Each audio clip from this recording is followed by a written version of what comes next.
Hello my friends and welcome to Yu-Gi-Oh! Master Duel Attribute 4 Festival Part 4, Improving the Loner Decks. And I also go over reviews and which one I think is the best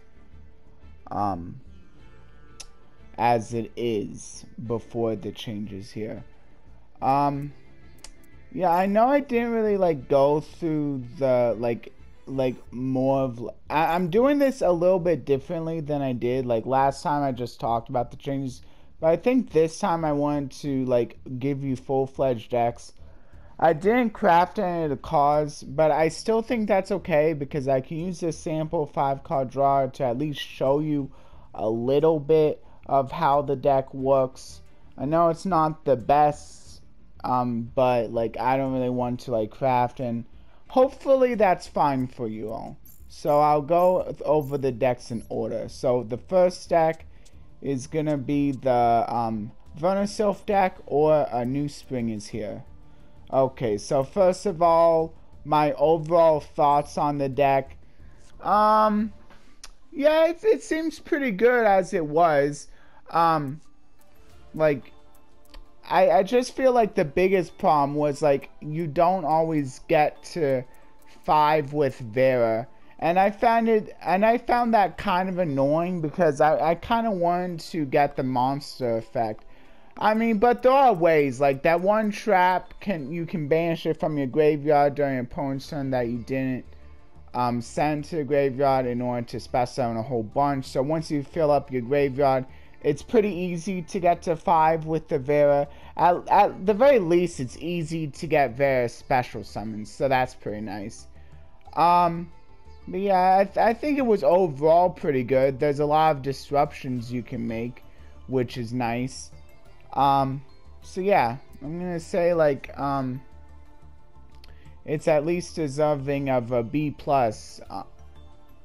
if anything. Because it does have its problems, but it's still able to disrupt the opponent pretty well, which I think is good. Now, if I was to change the deck, this is what I went with. There are other ways you can play the deck, but this is the way I went. I was thinking maybe it could be played. I mean, you could play it with trains, but I'm not sure if trains are as spammy. Short trains can end on pretty cool negates and stuff as well. Pretty big monsters, which is maybe the big allure for some people, but I just wanted to make sure I could end on 5 monsters. And basically how I'm doing it is I'm playing the Melfies, because Melfies, the cool thing about them is that they can special summon themselves during the end phase. And if I have multiple different named monsters in my hand, because yeah, multiple different name monsters in my hand of the Melfies, I can summon both them. I was thinking maybe I could play 2 Wallies instead of maybe do I really need Pony? Now that I think about this, or do I really need Fenny? Probably. I mean, Fenny's alright, because if I get Kalantos in my hand, I can Fenny it out. Pony's good for getting back my Melfies. Okay, I think this should be fine. But I mean, maybe if you wanted to play more Wallies, because this basically changes from 1 to 2, which is kind of cool, which is further helpful. I've been seeing people not really playing the whole 3 lot of the Vernasilf for the Awakening Force. So you could probably trade out one of those for maybe an extra Wally. And I think one of each of the Pankratops and Grand Tusk are fine. Alpha is another thing you can add to your hand. But if you don't really want to play Alpha, maybe you... It's also an Earth though, so that's pretty cool. Although, the thing about Alpha is you can't special summon from the graveyard if you haven't special summoned from your hand first. But once you have special summon from your hand, you're good to special summon out of the graveyard by through the use of the Vernisylphs. But if you really don't want to play it, you could probably get rid of it, maybe for an extra either Grand Tusk or, well, maybe just a Pankratops. Actually, getting rid of this for a Pankratops might be pretty okay. Like, you can't search it like you can the Alpha, but like at least Pankratops may be a little bit easier to bring out, and you don't have to worry about special summoning it first, like when you may not be able to special summon from the hand, because you're also playing a few high attack monsters as well in this deck. I think it should be okay. But yeah. And then change up the X deck a little bit, since I'm playing a few extra level 4s now. Might as well bring out some of the rank 4s out, like really good. Baguska is good for stalling. And Abyss Dweller is good for like those heavy graveyard decks, which, I mean, there's no Telements, but there might be other like heavy graveyard decks out there that maybe this can stop. And then the Shufflers, I saw people playing the Shufflers. I was gonna play the mill ones too, maybe with a few other good mill cards, but like there's really nothing really that I need to mill, so I decided just to go with the Shufflers. And these are good in cases like cards in my opponent's graveyard that maybe I want to shuffle back, or maybe even cards in my graveyard. Oh, actually, maybe if I still have the Seconds Light in my graveyard, I could even shuffle that back. And then maybe if I could draw it again, like I can get another draw too. But I mean, it might be better just to shuffle back some of the gadgets. Then I can like have more, so I can like make sure I keep being able to add more gadgets. Or shuffle back like anything that maybe I can search off the Melfi's or something. So yeah, there's quite a few good targets I can shuffle back. I think it should be fine playing them. I mean, maybe you don't have to, like if you don't really want to, maybe you could like minus these two even for like more Pankratops, because I think like 2 Melfi Wallies is enough. So yeah, or maybe even like -1 for like, so you can get back to 3 again here with the Vernisylph for the Awakening Force. But I think it should be okay. I think it should be good enough, like how it is now. Yeah. Yeah, and like I could have probably changed up the X deck a little bit more, since I don't really need extras, since I don't have the Paw of Extravagance anymore. But it should be fine. Like, you can always like, this is more of just a sample than anything. Like, this isn't really like set in stone like how you would play a Melfi Vernisylph deck. But yeah, I'll show you what the 5 sample cards looks like. Yeah, so here we go. So this isn't too bad. Although it sucks I don't have Vernisylph, so you can't really get into the Vera. So if you were going first, yeah, you just of course special summon all the Melfis. At least you have the Melfis as a little bit of a backup. And like you always are able to like search the penny, and then like with the caddy, and then like go into your level 4 synchro in order to like return a monster. Maybe you could even play 2 of the Merry Melfis, since you don't really have, since I'm not playing the Exceeds. And the reason I'm not playing the Exceeds is because it's kind of hard to go into them right away. So I decided like maybe I won't. But maybe I should just play Melfi the Force just in case. Actually, maybe it's a good idea to play them just in case, like, because I certainly have the room. I mean, I'm not going to be playing this deck because I, like, would need to craft a whole bunch of these cards, but if I was, yeah, like, it might not be bad. Like, you don't really need to, but something like this might be fine, since the other Exceeds aren't really gonna do much for you. Like, you don't really need them. I mean, you can also play them if you want. You certainly have the room. Yeah, like you could get rid of the extra copies for the other Melfi exceeds if you want, but like those are the most important ones. Here, I'll show you another sample hand. Maybe this one will actually get you to the... Nope, it won't. But you might as well still normal summon gadget, just like get another gadget in your hand. Here, let's try one more. Okay, here we go. This is more like it. Okay, so yeah, probably what I would want to do is, of course, normal summon the gadget first. You might as well normal summon the gadget because it gets you another gadget in your hand. And you don't really need a normal summon. It also helps you get your first body on the field, which is nice. And then the Vern itself, I would probably do after sending the Thawing Mountains and the Vera. Special summoning the Vera and drawing a card. Which got me the puppy, which is pretty nice. That's already two bodies right there. And then what I'll do now is I'll send the Verna Sylph and the yellow gadget that was added here. And since it also activates on special summon, I'll go ahead and special summon that gadget. Oh, that's actually pretty nice since it also activates on special summon. So yeah, I'll just special summon the yellow gadget. And then I'll activate the yellow gadget effect to add, I think it's either the green or the red, whatever. I have enough of either. So yeah. I can't actually show me adding the gadgets because all it is like a +1 draw, but I can at least give you an idea. So now I'm going to be adding another Venosylph card, probably another one of the monsters. Yeah, another one of my monsters because I'm no longer playing the spells or drafts, but I think that's fine. So that's already 3 bodies with the Vera, the gadget, and the...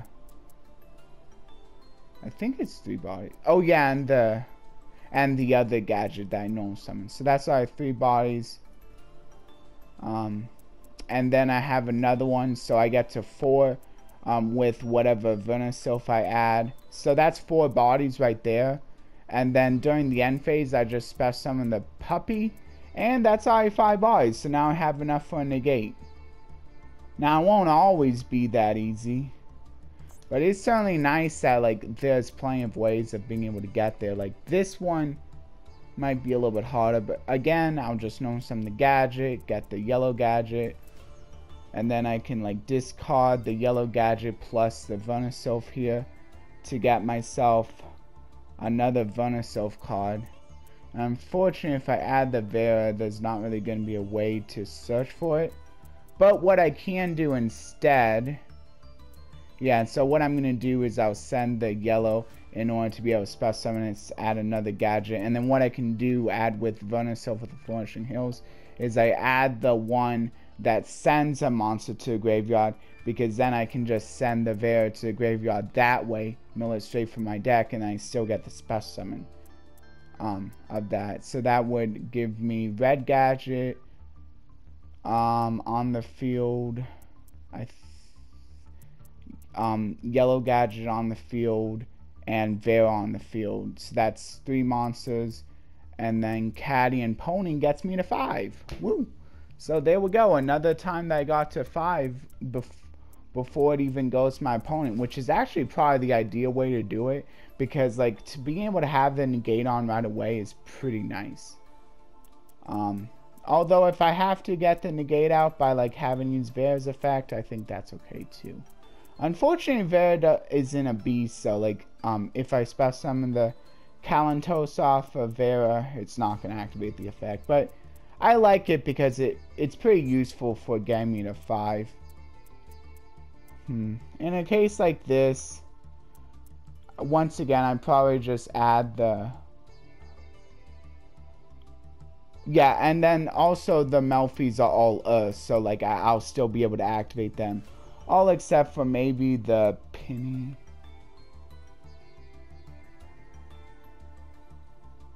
Oh, and also... Wait, no. I guess the effect that allows me to take control of one of my opponent's monsters is actually pretty nice. Did I talk about that? I don't know.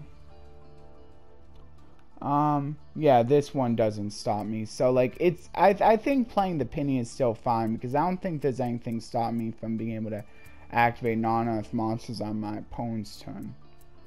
So that's pretty nice. So now I'll just send this along with the Vera in order to special summon the Vera and get me another one of my Vernisylphs.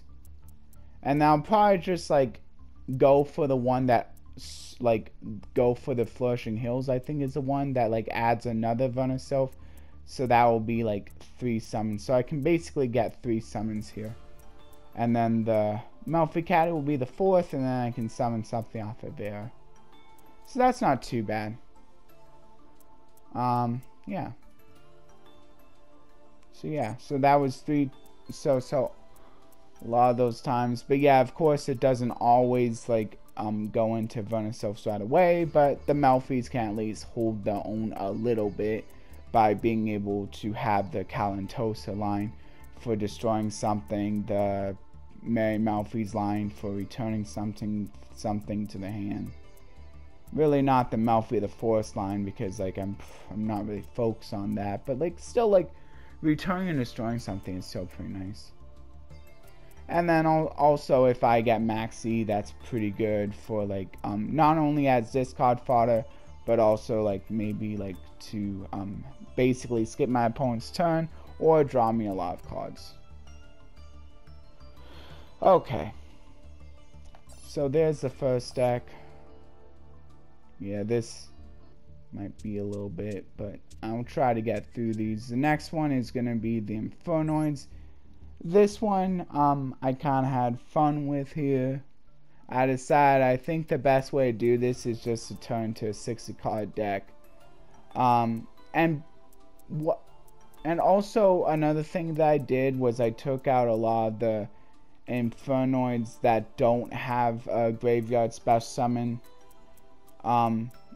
So a lot of the lower level ones I took out, and I think this is still fine. Like, something like this, like, maybe if you want to play more monsters, you could just play 3 of each of the higher level ones, because all the higher level ones can special summon themselves from the graveyard.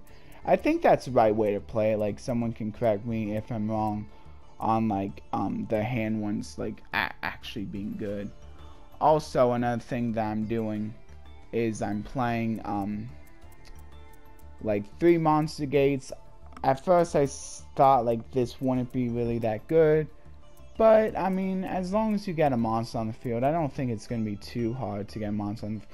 And I mean, in a 60-card deck, it's probably not very likely actually seeing multiples of these is, like, fine, because, like, as long as I have a monster on the field, I can activate more than once, which is actually kind of cool. I probably don't want to activate too many, like, of these reasonings or monster gates, though, because, like, once I have all the Decatrons out and the Blasts out, like, I could easily just mill myself of all the cards. I probably really only want to do it, like, once. Like, once is good enough, like, because as long as I mill a whole bunch, like, I mean, really the only reason I maybe play a second one is if I don't mill myself a whole bunch. So maybe, like, I mean, some monster gate off of reasoning might not be so good, but if I just normal summon, like, my Decatron and just monster gate that way, then that should be fine. And I think Blast is actually not bad, because, like, it also has a special summon from graveyard effect as well. And then I'm playing a lot of the pots because now I'm playing more cards, so I think it's fine. And I'm playing a few more duplicates to make up for me now playing Pot of Extravagance. I'm doing Future Fusion. Like, you don't have to do this. You could just play a bunch of the Void Imagination. But I don't really like that Void Imagination. Like, you can't send a bunch if your opponent didn't bring out an extra deck monster, which isn't going to really happen a lot. And besides, you can search your void spells and traps with one of the other traps. I think it's this one. Yeah, so, like, I mean, you pretty much have easy access to this anyway. But, like, Future Fusion is unsearchable, so you're probably not going to see a bunch of this. I like this though because like I mean you can easily get a whole bunch of Infernoids and get to 10 easily with the future fusion. Like and then even if you can't fusion out, like even just setting a bunch of materials is gonna be good because you're setting a bunch of Infernoids that can just special themselves from the graveyard. Yeah. And then I'm adding, and then I did an infinite impermanence. I'm not really on any other hand traps because like I mean like Ash Blossom could just get in the way with my reasoning and monster gates since they are also monsters that can be special summoned. I don't really want to have too many of those kinds of monsters. But I am playing the Lava Golem because they work pretty well since this is another cannot be normal summon set, and I decided to play 3 like because it's a bigger build and I think it's fine. This kind of helps make up for the lack of hand traps. I'm also playing Call by the Grave too because once again like it's another like pseudo kind of like negation thing that kind of makes up for the lack of hand traps that won't cause my reasoning and monster gate to or monster gate to whiff. Oh yeah, also Grass Looks Green is another reason why it's 60 cards. Yeah, like that's the main reason. And then oh yeah, I'm not playing Cross Out because like without the hand traps it kind of doesn't really seem worth it. Does Cross Out is gonna be a little bit easier to negate when I don't have like a lot of the prime targets. I mean I still have a few but like not really a lot, so I don't think it's worth it. Yeah. Yes, I'm running multiples of all the important ones. You can maybe run multiples of some of the other ones, but I think I'm running multiples of a lot of the important ones, like the ones that are good to sound to the graveyard with the Tierra, in case they end up getting banished with Extravagance. So here's so as the deck before though, how I would give it a rating, like without the changes. Yeah, I think it's also pretty fine. I mean, in the battles I faced, like, I thought, like, it could do pretty well. And, like, even just Decatron Gnome Summon to send something is pretty good. You can just send something with a monster negate. And a single monster negate can still be pretty good. Maybe it can't as easily set up as many interruptions.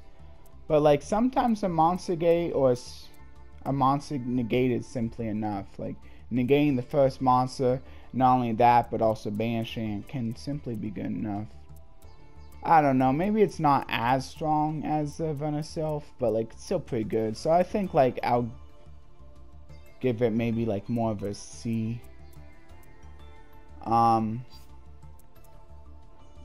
go ahead and draw 5 sample cards here just to show you what I'm talking about.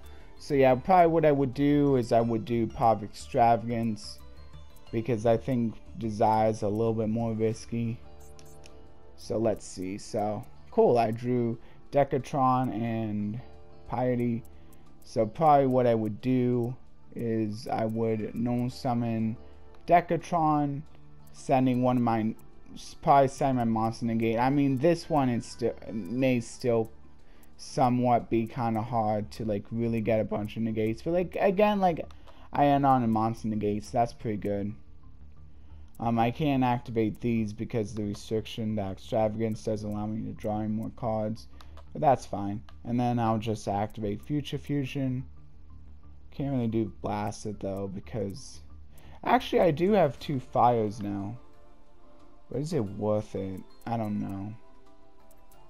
I don't know if I want to like banish those, banish my Infernoid that I just sent. I'll probably just do Future Fusion and leave it at that, and hopefully my opponent doesn't destroy it. Yeah, and then this deck. Now I have Reasoning, but I'm probably gonna do Power of Extravagance first since it has to be at the start.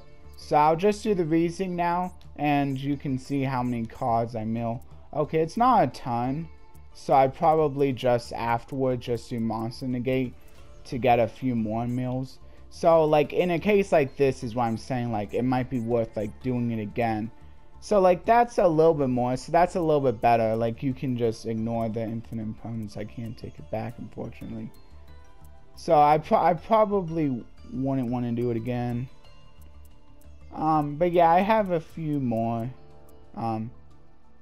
So that's pretty good. And then the two Decatrons also got me meals as well. So that's pretty nice. So yeah, I think it's pretty good. Like when you get reasoning and or monster getting hand and a way to like activate them, it's pretty nice. See, like right here, I can just know some of the Decatron, get a pitch from my deck, and then just use the monster negate to like mill a few more cards, get another Decatron pitch, and I also have Future Fusion. So yeah, so there's the deck right there, and then this is the last deck. So hopefully I don't run. No, I think I should be okay. Yeah, this is. I think I'm definitely gonna make it below 60 minutes at least. Anyway, this is gonna be the last deck, and how I felt about it before the changes here. Before I go over the changes, yeah, I actually think like this was a pretty cool deck. Like I really like that you can like make it so that you can bring these out and your opponent at a time when maybe your opponent is like out of attacks or they can't destroy by battle, and then if they like just leave them up on your field, you can then flip them and steal a monster, which is pretty nice. So I like that. I enjoyed that. So I'm still playing them because I like that idea. Yeah, I think this deck is like mostly the same just because I didn't really want to mess with it too much. How I would rate it before, I think this was actually fine. Like I don't really see anything too much wrong with it beforehand. Being able to like set up either quick effect, take control of something and negates effects during the opponent's turn with the Zorva, or maybe like going into one of your links could be pretty cool. Like even if you can't seal anything with the Charmers, you can at least maybe get a search when they're destroyed, as long as the opponent destroys it by a card effect, which may not always come up actually. I don't know. But yeah, so yeah, I think it's fine. Actually, if you don't have the Zerva and you have to set up a charm, I'm not actually sure how good it is, because it sucks that this is like, I mean, I guess if you have it with an unpossessed, then your opponent is kind of forced to get rid of it with a card effect. So if they destroy by card effect, like you get the search, and it's still kind of nice. But if they don't destroy by card effect, you don't get the search. So if they can destroy by battle, like it may not be as good, but still, like an 1850 isn't the hardest thing to get over by battle. So I don't know. I mean, like,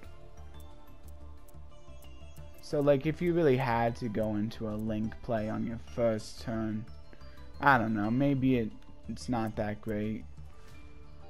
But as long as you have like maybe like unpossessed, you could always just set whatever instead, in order to like be able to like have plays for the opponent's turn, be able to set up one of the Charmers to take a monster hopefully. Also if you have Eater, you can just set that to get special summon something else. I mean, also, I forgot, like, you could just do the Awakening, set that up on the first turn, and then when that's sent to the graveyard, you get something. I don't know. So, yeah, basically, this is what's new about the deck. The Maxis are new, because, of course, hand traps, you want to play hand traps, almost certainly. That's why I'm also playing the Ash Blossom. And then yeah, I'm just basically playing a lot of the negates. I could also be playing Crossout and another Infinite Impermanence, but I couldn't really find the room. But of course you can maybe take out some things. Maybe you could take out like one Duel. Actually, the reason why I'm not playing Crossout is because like I don't think like Crossout is best when you're really perceptible to Max C, I feel. But this deck isn't really all that perceptible to Max C. Actually, maybe if you're perceptible to Ash Blossom, that could also be good. But, I mean, I don't know. I mean, if you wanted to, you could always just take out the Power of Dualities for them. It might not make sense playing Power of Dualities in a deck that kind of wants to special, but I'll explain my reasoning for that. If you don't like them, you could always just take them out for another copy of Infinite and another copy of Crossout, though. Because, I mean, I guess it's still good for protecting you against Ash and stuff. And maybe an Infinite. But I don't think this deck is as highly as highly weak to Max C, because you could always just do the normal summon of the Zora and then like equip it, which might actually be your best play anyway. Equip it with the fusion, and then you still have a way to disrupt your opponent without even having to commit to special summons, which is pretty cool, honestly. And then I'll explain my reasoning on Power of Duality. Like, because you can just do the normal summon with the Zora on your first turn, that doesn't require a special summon. That's also why I'm playing Power of Duality, because maybe I can like just play that if I really want to like find something. I'm also playing the Power of Prosperity because it's basically a better Power of Duality, and I can easily take cards on my extra deck. That's fine. Yeah, and I'm playing less of the spells and traps here for the trauma archetype, because I can always get them, or at least a lot of them, with the spirit traumas, maybe except for the field spell. But I don't know like how important the field spell really needs to be. I don't think I can get the field spell with it, no. Yeah, unfortunately can't. But the possessed partnerships is also kind of nice, because you get to banish it from your graveyard to reset one of your possessed continuous spells or traps. So now I'll show the sample 5 cards. So yeah, you probably want to activate this when you can, and then you might as well use the effect. Probably the best add is going to be well, you can't really add the Zora. Actually, no, I probably would do the Power of Prosperity. Look at the top 6 first. Now, can I do that on this? No, it's not a spellcaster. I don't know. Actually, I'll probably just add the Unpossessed. I think the Unpossessed is really good. And then I'll do the Grand Spiritual Law, and maybe I could add the... No, that's not a spellcast. I don't even know what this card is useful for, because it has to be a spellcaster. So I don't know. It has to be the same attribute. Is Ida an Earth? Yeah, I guess you could add Ida by showing the Asa, so that's pretty good. And you also have the Unpossessed. That's not too bad. Okay, let's do another one. So, oh yeah, I also decided to put all of these at 1 copy. They had like 2 of this one, and I really like that, because like the problem is, if they're in your hand, that kind of... Oh wait, no, they can special summon themselves, But they take a little bit of investment if you don't have much of a field.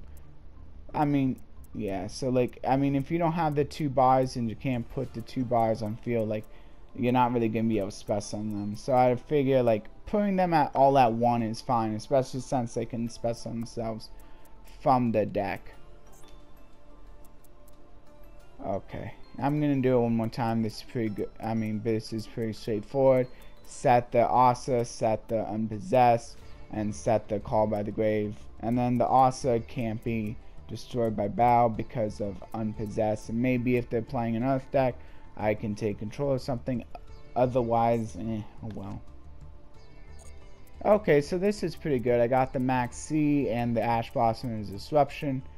And then I can do the Spirit Traumas to discard something to get me 2 more. But I'm not sure. But maybe I don't need...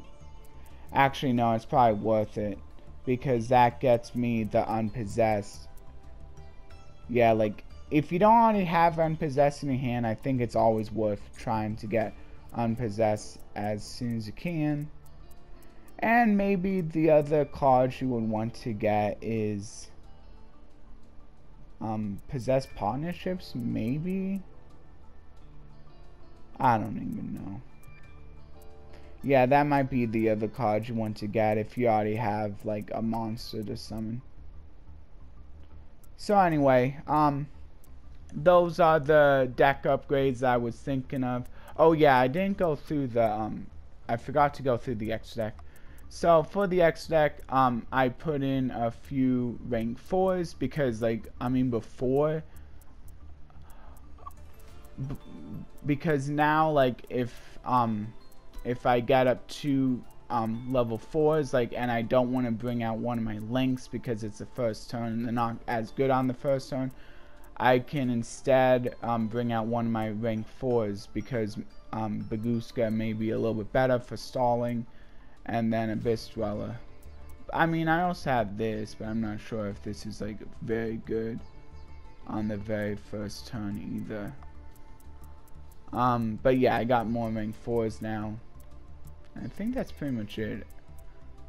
And then I just took out one of each copy of the traumas in order to make room.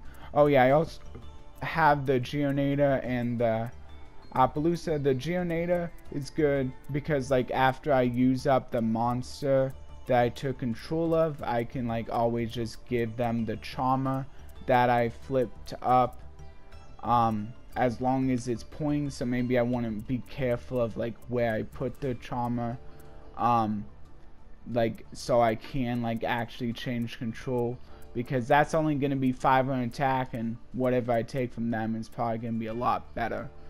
And then Appaloosa is there, like, in case I ever get to 4.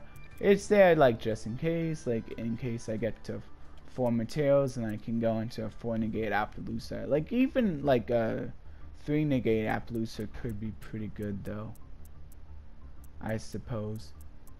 But yeah, like, that's pretty much the last of the decks.